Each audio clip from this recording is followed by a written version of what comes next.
Today we are diving into the wild and woolly world of classic TV westerns and uncovering the real reason why Amanda Blake, the talented actress who played the iconic Miss Kitty on Gunsmoke, did not return for that show's final season. Now, before we dig into the details, let me just provide a little bit of context. Gunsmoke was the show to watch from 1955 to 1975, spanning an impressive 20-year run. Along with Amanda playing Miss Kitty, Marshal Matt Dillon was played by Peter Graves' brother James Arness. His trusty sidekick Chester was played by Dennis Weaver, and Milburn Stone played Doc Adams. Did you know that Amanda wasn't the original actress cast to play Miss Kitty? Nope, that honor goes to this beauty right here, Polly Bond. Believe it or not, she turned down the role because she feared it would strain her marriage due to her potentially earning more money than her husband. That decision would turn out to be a costly one. But on the plus side, her marriage did last more than half a century. Now, with Polly turning down the role, enter one Amanda Blake, determined and relentless. And unlike Polly, she wanted this role very badly, and she made sure that everyone in Hollywood knew it. And wouldn't you know it, her tenacity, her persistence, her willingness to do whatever it took to land the role, well, it paid off.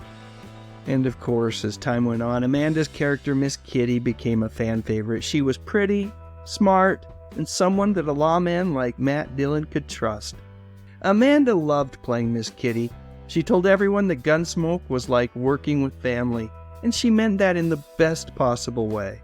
However, after 19 years of doing the show, she announced that she would not be returning for the show's 20th season. There was a lot of speculation as to why she had decided to walk away, but the biggest reason was that she was tired of commuting to California from Arizona. It was wearing on her, and she believed that it was affecting her health. You know, it's likely she was thinking about her health due to the tragedy that had struck the Gunsmoke family in September of 1973. Glenn Strange, the actor who played Sam Noonan, the head bartender at Miss Kitty's Long Branch Saloon, sadly passed away from lung cancer. This devastating loss hit Amanda hard, as Glenn was not only a co-star, but also a close friend. Losing someone you care about can be incredibly challenging, and from everything that I've read, Amanda struggled to cope with the grief. Combine that with the time spent away from her family and friends while filming the show, and suddenly her decision to leave made a whole heck of a lot of sense. So here's a bit of a twist to the story, folks. 1 year after Amanda left in 1975, CBS made a shocking decision that left the entire Gunsmoke cast and crew stunned, without making any sort of public announcement or informing the producers or cast members ahead of time. CBS chose not to renew the show for a 21st season.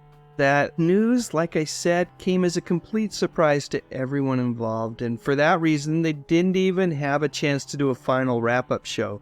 The cast and crew finished the 20th year with the expectation that they were continuing for another season or more, and it was a shock to read the news in the trade papers, realizing that their beloved show had come to such an abrupt end.